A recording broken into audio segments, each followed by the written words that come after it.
Драги гледачи, добре дојдовте назад во Хауки подкаст за родителство.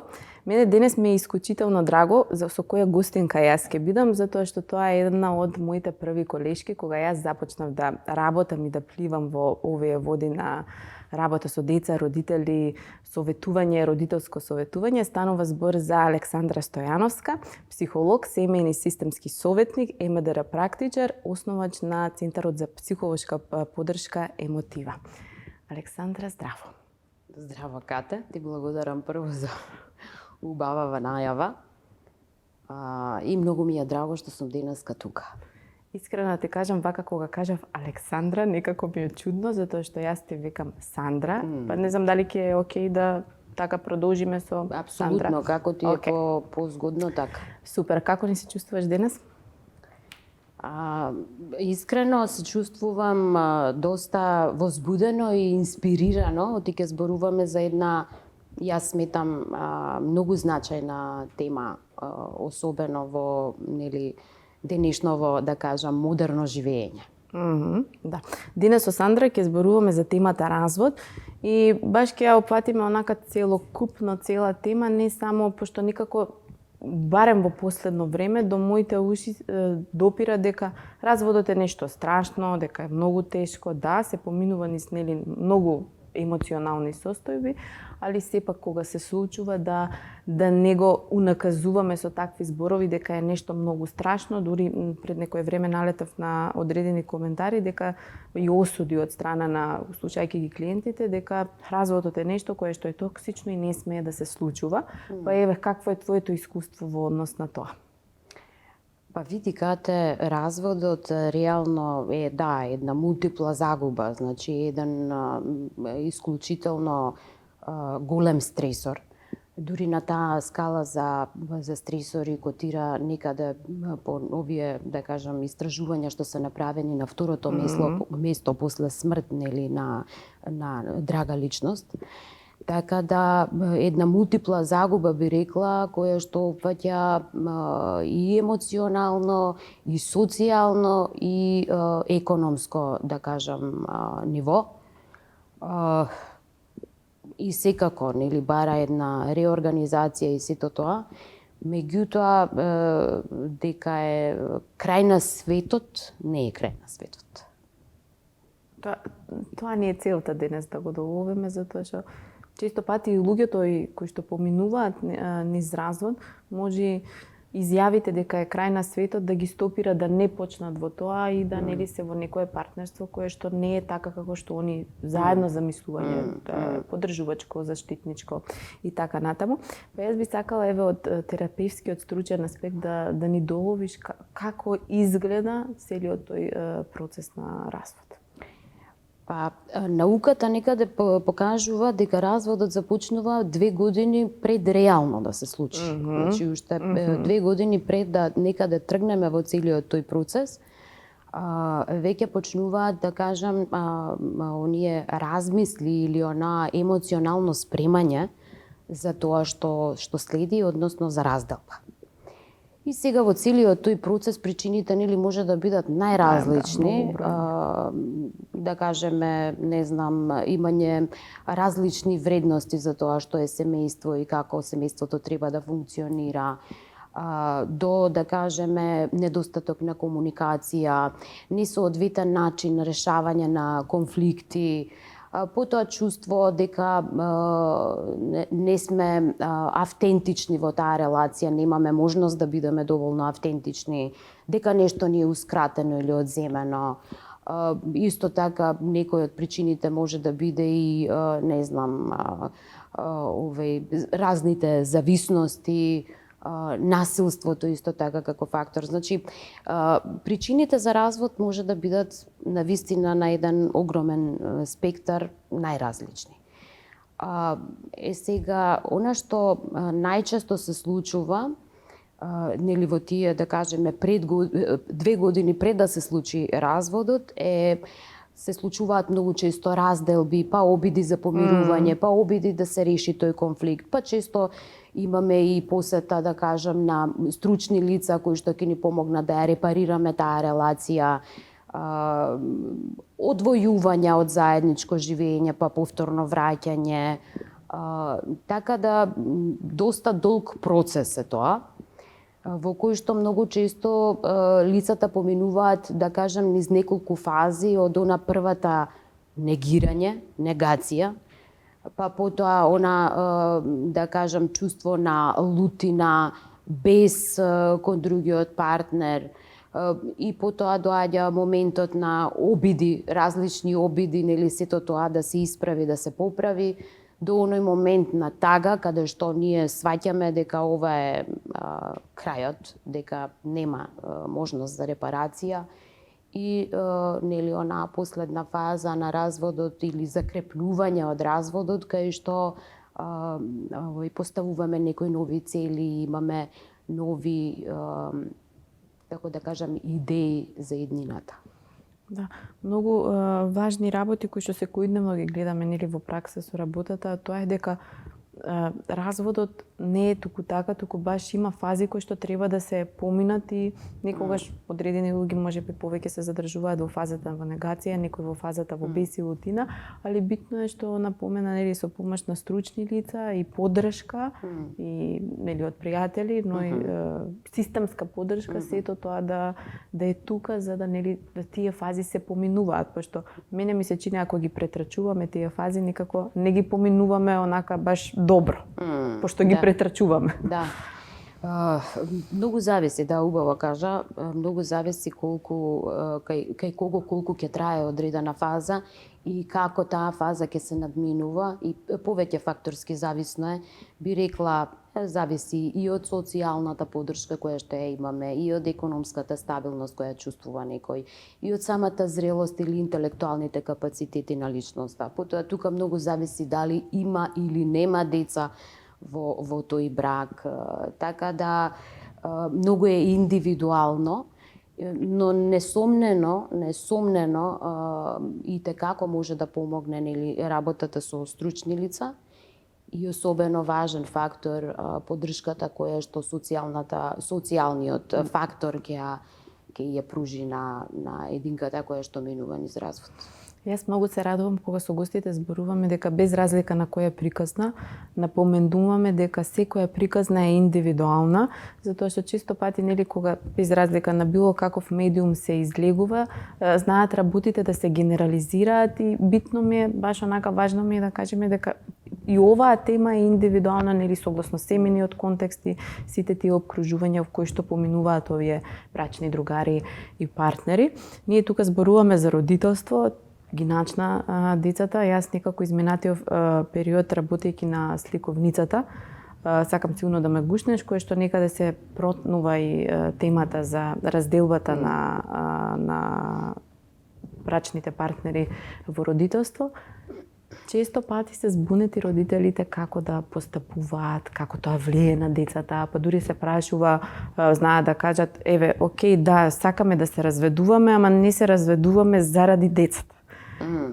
И тоа е едно баш онака, мислам, трик момент кој што, кажуваме дека бракот па не е за децата. Да, тоа е еден, би рекла, од најчестите стравови кога се случува развод во кој што има и деца. И, да кажем, најчестите прашања или стравови кај родителите се како ова ќе влие на моето дете, дали ова ќе биде многу голем стрес за него, и решаваат многу често да останат во таа приказна на дисфункционален брак или дисфункционална релација, само затоа што некаде постои таа, да кажам, тоа уверување дека или тој мит дека за децата е најважно да се со двата родитела, и јас би рекла тука секако дека за децата е најдобро да се со двата родитела и да живеат во едно функционално семејство, но она што некаде науката го потврдила е дека многу поважно е да односите кои што постојат меѓу родителите, значи да тоа биде функционален брак, односно мирна, стабилна средина, и па дури и да е тоа развод, во кој што детето ќе ја добие поддршката без разлика што се разведуваат партнери, а не се разведуваат родители.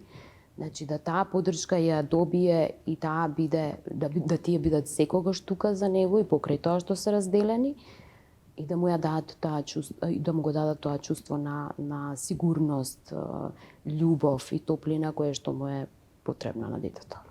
Верувам дека и ти си имала во пракса да, иако може би долго време биле во онаа фаза на дали да го правиме тоа или не, дали да се разведуваме, на крај некако кажуваат, сега гледаме дека е подобро вака, затоа што уште подобро функционираме на ниво на родителство, затоа што ако било нели не толку многу блиско партнерството, односно биле дистанцирани во партнерството, тоа некако се префрла и на родителството, таа лутина од партнерството доаѓа кај родителството и тука некако се во конфликт, би рекла, и во однос на воспитување. Секако, да. Значи, кога двајцата партнери имаат конфликт меѓу себе, кога чувствуваат едно, да кажам, незадоволство во секојдневното функционирање, секојдневното живење, тоа ги црпи снагите на индивидуата и сега вие имате, нели, да кажам, тага, внатрешна фрустрација и колку вие можете, нели, да имате капацитет да бидете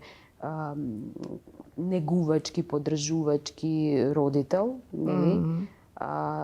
И од друга страна, јас би рекла, примерот кој што оти децата, знаете, не мора да им кажете, они чувствуваат.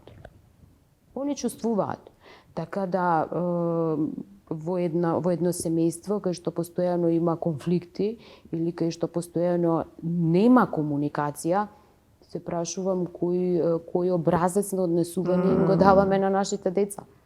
Да. И дури јас си велам, па каква одговорност нели префрламе на децата кога викаме не се разделуваме заради децата. Мене ми се чини дека тоа е еден голем товар, онака баш. Тоа е еден огромен товар кој што верувам дека голем дел од родителите не го погледнале на овој начин, но ти сигурна сум дека затоа и да го напоменуваме. Да, сигурна сум дека апсолутно секој родител посакува се најдобро за своето дете и кога би знаеле, нели, какви се размисли поминуваат во детската глава и особено ако ние некаде, макар и не сакајќи напоменеме, тука сум или останавме заедно заради вас или заради тебе, навистина огромен товар како да сте му дали една вреќа од 100 кила да ја влече од сабајле до вечер постојано. Да. Добро е што го напомена и оној дел за каков образец ние, нели, оставаме на нашите деца, пошто тие деца ќе пораснат во возрастни индивидуи, ќе влегуваат во партнерство, нели, ќе прошируваат ќе градат своји релации. Јас, знаеш како, често пати си велам колку можеби дури и оние партнери кои што немаат таа блискост како што имале на почетокот, го немаат веќе тоа негувачко партнерство, ајде да кажам, не стапнуваат во процесот на развод заради социјалниот притисок, осудите и се она, нели, кој што општеството го наметнува на прашање развод. Да, апсолутно. Во општеството или социјалниот фактор и како може многу да влијае на целава оваа приказна околу брак и развод, особено традиционалните семејства, општества би рекла, кои што го преферираат традиционалното семејство и каде што разводот се уште е стигма и тој притисок кој што го чувствуваат брачните партнери кои што размислуваат дали да останат се уште во бракот или да излезат, многу често решаваат да останат заради тој притисок, бидејќи и да глумат, така да кажам, среќно семејство. Иако јас дури си прашање ми, јас се прашувам во моментот, нели, колку и да се глуми среќно семејство за да ја задржиме таа лојалност и, нели, да не сме осудени и така натаму од тој традиционален круг и вредности, детето го чувствува тоа. Апсолутно, децата се многу интуитивни, така да и го чувствуваат, а и го гледаат тоа. И да нема конфликт, пошто често пати мене ми се случува во пракса. Не, ние не мора да имаме конфликт, ние може да имаме недостаток на комуникација или прекин комплетен на комуникација, да имаме како да кажам, комплетно двајца странци кои што живеат под ист покрив. И децата го зимаат, односно го пресликуваат она што го гледаат, однесувањето, нашето однесување, тие го пресликуваат, така да многу често веројатно и тие самите ќе бидат збунати.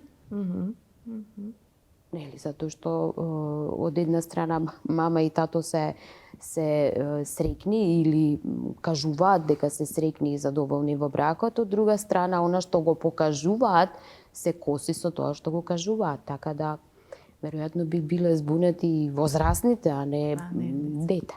И ние вајде кога работиме, таа збунетост може да ја погледнеме во однесување, нели, на дете, као да кажат родителите дека па не е многу мирен, па не знам, во училиште не е присутен, се кара со другарчиња, уствари може би потекнува таа збунетост затоа што ова дете не знае што се случува дома, прима двојни пораки. Сега сме среќни, а ваму не сме добро, не сме блиски. Секако, да, мислам, детето скоро секогаш ќе појави симптом кога се случува нешто во да кажам, во таа партнерска релација помеѓу двајцата родители. И све ќе зависи од самата возраст на детето, може да се случи повлекување или да кажам опозиционалност или агресивно однесување или да речеме зголемена несигурност кај детето. Потоа често може да се случи, не знам, зголемена потреба од внимание, нели, па тоа внимание да се бара на разноразни начини. Па се до, би рекла, исто еден од честите случаи со кои што ја и во мојата пракса имам сретна, тоа е да децата ја завземат и улогата да бидат родители на своите родители. Која што исто така една вреќа полна со товар. Никако кога, тоа е првиот дел, нели, се одлучуваат социјалниот притисок, ќе се разведуваме, не, мислам, супер го опфативме, што откако ќе се одлучат? Често пати, нели, не знаат да го споделиме тоа, јас имам примери да го споделиме или да не го споделиме на децата, како така, само да се сепарираме. И предпоставувам дека стравот и потребата секој родител да го заштите своето дете се поставува во таква позиција, дали искрено да споделиме што се случува помеѓу нас во нашиот брак. Јас можам да кажам како би требало да биде, нели, што е она што е препорачано да се случи во таквите ситуации, а тоа е да двата, идеално би било кога би можеле двата родитела да седнат и да разговараат со детето. На децата им требаат информации, секако ќе кажам прилагодени на возраста, значи на начин и онолку колку што, нели, возраста на детето може да тоа го испроцесира. Ако на децата им фалат одговори, ако имаат прашања, рековме, вие не мора да им кажете, они чувствуваат и сега гледаат нешто и почнуваат да се јавуваат многу прашања во детската глава и кога вие нема да им дадете одговор, тие ќе почнат самите да си наоѓаат одговори кои што верувајте ми дека се катастрофични во однос на дури и на самата реалност, колку и да изгледа страшно. Така да многу често може да се случи да они чувствуваат вина за тоа што се случува меѓу нивните родители. Да они чувствуваат страв дури дека ќе бидат оставени, дека ќе бидат напуштени, па потоа стравови од типот на а каде јас ќе живеам сега, ќе имам ли каде да живеам, дали ќе си заминат и двајцата од мене. Така да идеално би било кога двајцата партнери некаде мирно, сталожено, ќе ги седнат и ќе им објаснат на децата, ќе им ја кажат вистината. И мене ми се поставува едно прашање, тој треба да е, нели, безбеден сетинг, да се двајцата. Идеално би било тоа да смирен начин се споделува и така, и ги дадат сите оние информации. Сите оние основни информации, тоа така беше, е, да. Пошто јас се велам, нели, посебно деца кои што се во една поголема возраст и веќе пројавуваат зрелост, знаат да прашат а кој е крив, а зошто, и сега некои информации, еве, јас имам пример од пракса, кога е неверството во прашање, знаат да прашат треба ли детето да знае дека мајка му или татко му е крив зашто ние се разведуваме. И Да, и јас си велам, да, треба да ги охрабриме децата да поставуваат прашања и да им даваме одговори, меѓутоа, пак ќе кажам, дозирани информации соодветни на возраста.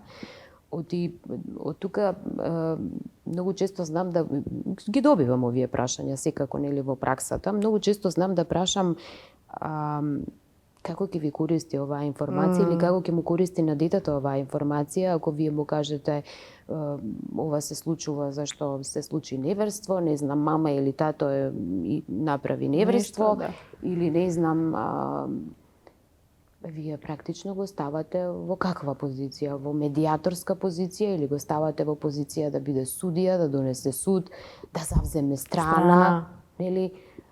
Се она што апсолутно не треба да се прави, се она што е грешка, нели, кога се случува разводот. И што е тешко за едно дете кога треба да е медиатор, па дури и да одлучува сега, не знам, јас треба да го сакам тато исто колку мама или јас треба да сакам мама исто колку тато, затоа што нели добива информации кои што затоа и прашам, нели, одредени, пласирани информации кои што ќе помагаат, а не кои што ќе одмагаат во целиот процес.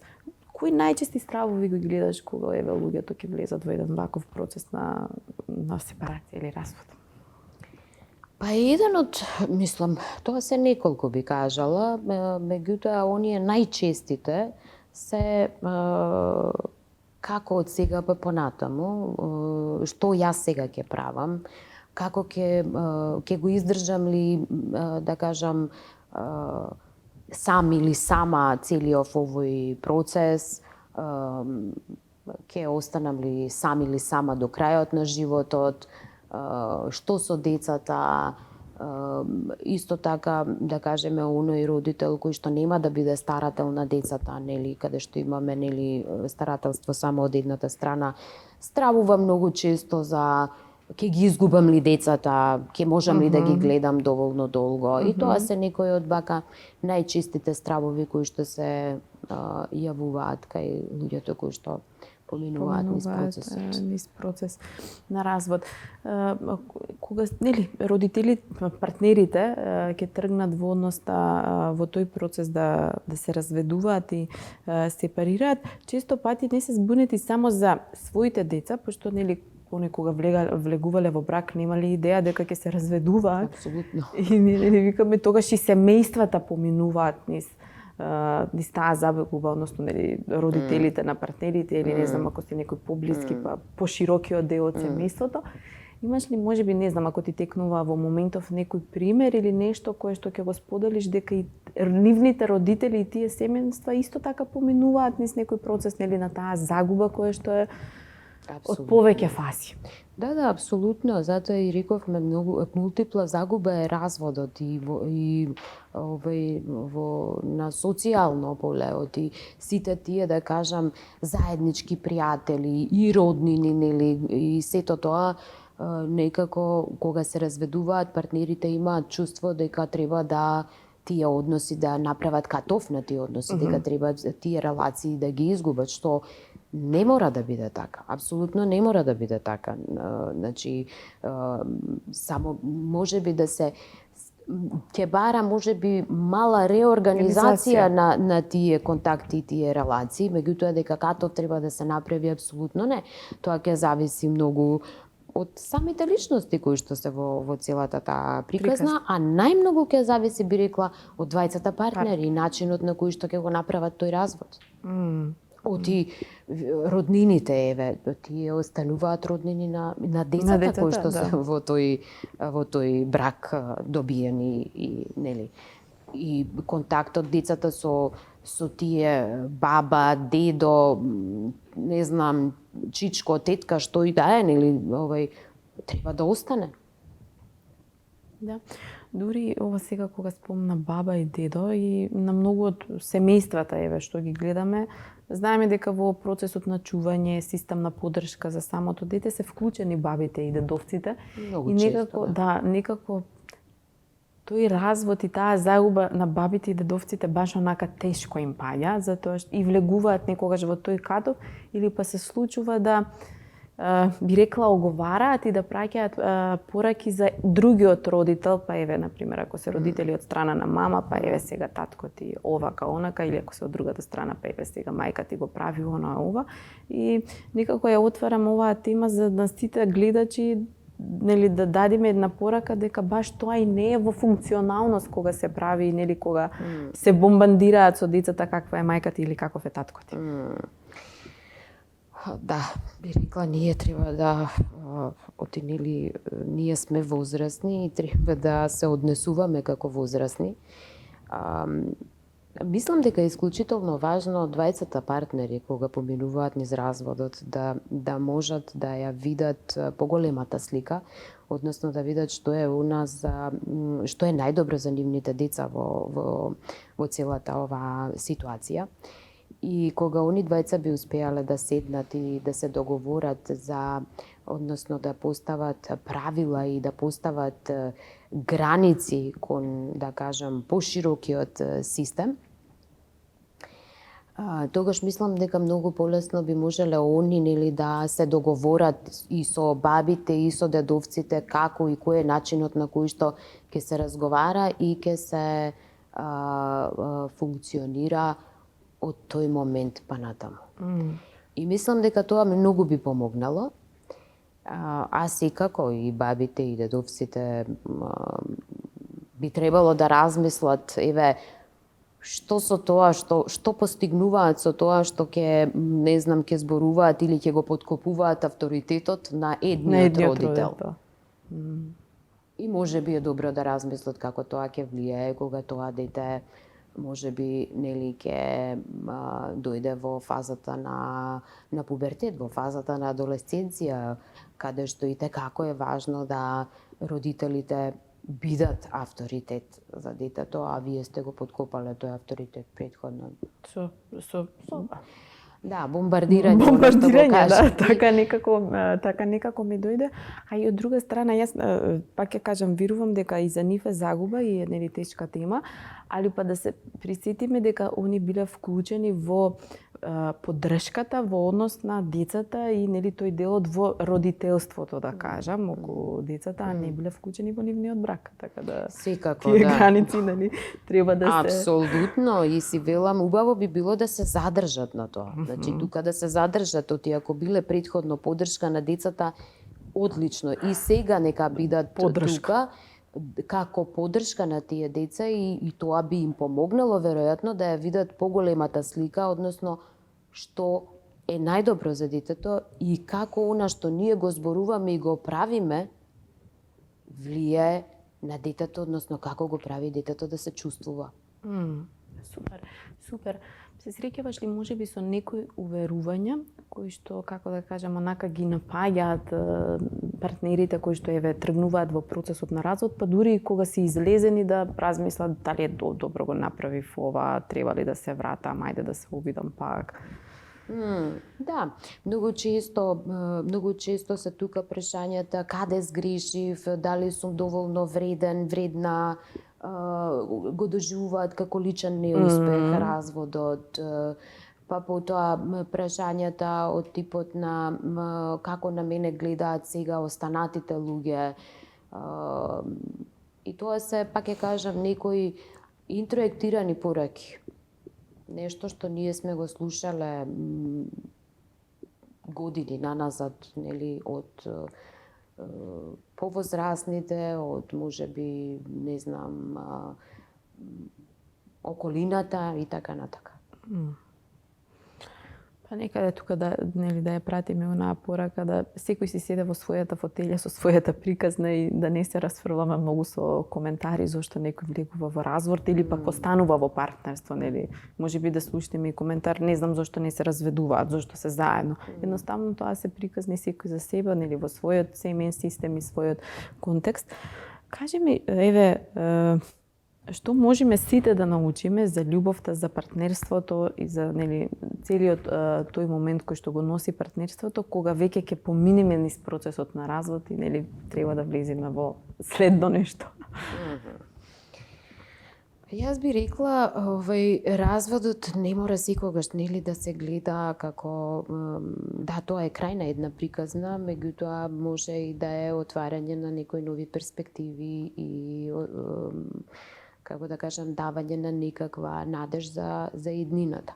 Она што практично би требало да го научиме кога поминуваме или ќе го да кажам поминеме целиот тој процес на развод е најпрво да се добро би било да се осознаеме себе, своите потреби, своите вредности и така во иднина би можеле да препознаеме и да имаме пореалистични очекувања нели од идните партнерства.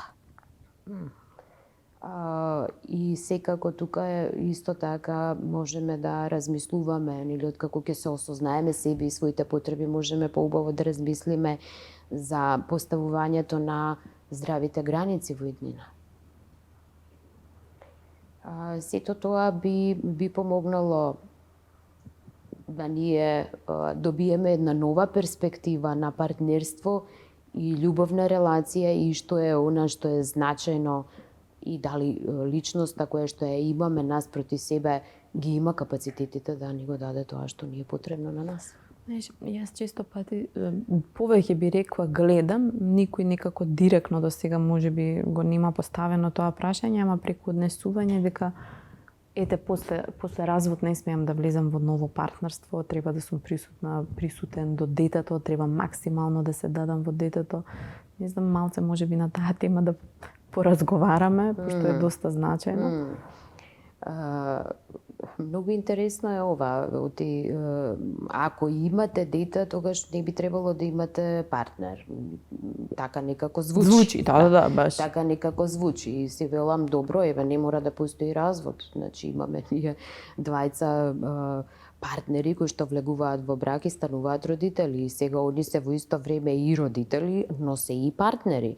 И тоа некако може да се случува, нели се додека не дојде разводот, а кога ќе дојде разводот, која е разликата? Би рекла тоа се митови или погрешни убедувања.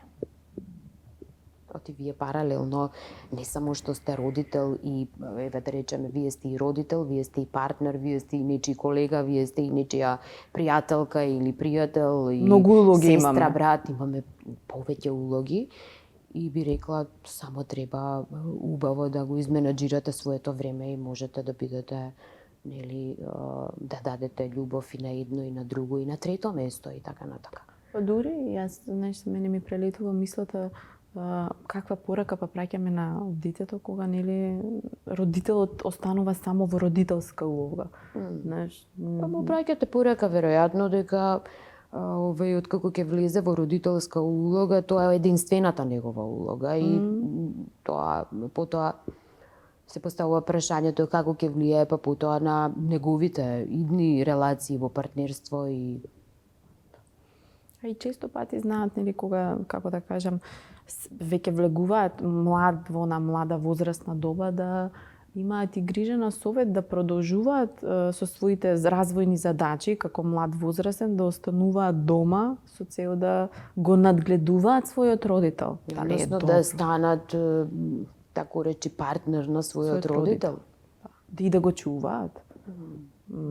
И можеби мислам баш еден предизвик кој што го гледаме во работа и ми беше важно да, пак ќе кажеме нели дека процесот на развод е голема загуба, од големи размери, а дека животот не завршува и тоа не е крај, дека и овие луѓе имаат право да влезат во партнерство. Апсолутно, и преку вашето партнерство вие му давате пример на детето како треба да изгледа една партнерска релација.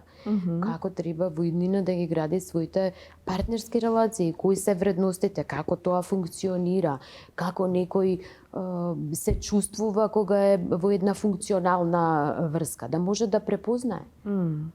Супер. Сандра, јас ќе се вратам малце напоменав за можеби системов на поддршка баба дедо некогаш како бомбардираат со информации, ама се случува и родителите од можеби некоја негација или повеќе за задржување во таа лутина или од многу бројни причини, да и они ги бомбардираат своите деца, па кај кај кого ќе одиш сега, нели, па мама, па види мама што прави или види го тато што прави, не е окей тато така да се однесува и тоа дополнително ги збунува децата. Збунети се родителите, исплашени се би рекла, да, исплашени и од тука со таа нивна со тој нивни страв практично го преплавуваат и детето,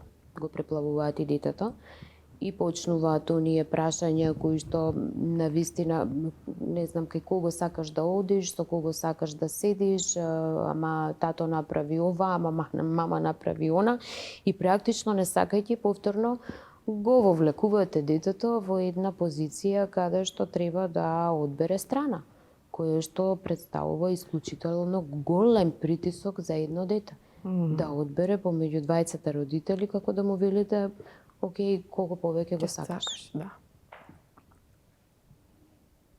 Точно. Интересно е дека нели се случува да децата никогаш па и завземат некоја страна, некако во однос на целиот тој процес, целите тие пораки, и другиот родител па се преиспитува добро ли направив што нели решивме да се разведиме, сега не го гледам моето дете мене ми е луто и така натаму. Еве можеби што од твој стручен аспект да им спратиме на овие родители како да постапуваат тогаш. Ако добро те разбрав, кога детето ќе завземе страна, така, кога детето ќе биде налутено на оној родител кој што е крив.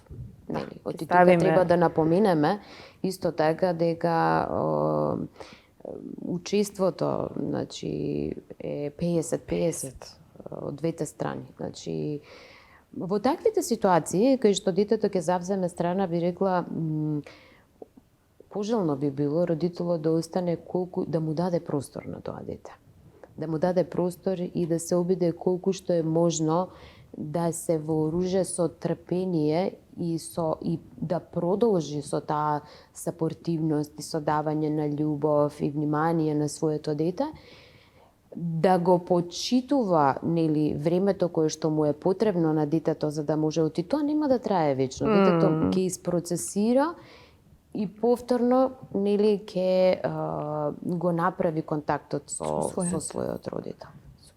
Верувам дека и нели и работата и со оној родител кој што е детето ја завземала страната и поддршката од таму дека окей, овој другиот родител ќе помогне многу во тој процес за ова дете да не е луто. Значи, да не се дистанцира, ама сигурно дека просторот и времето и почитувањето ќе нели на потребата на самото дете е многу важна.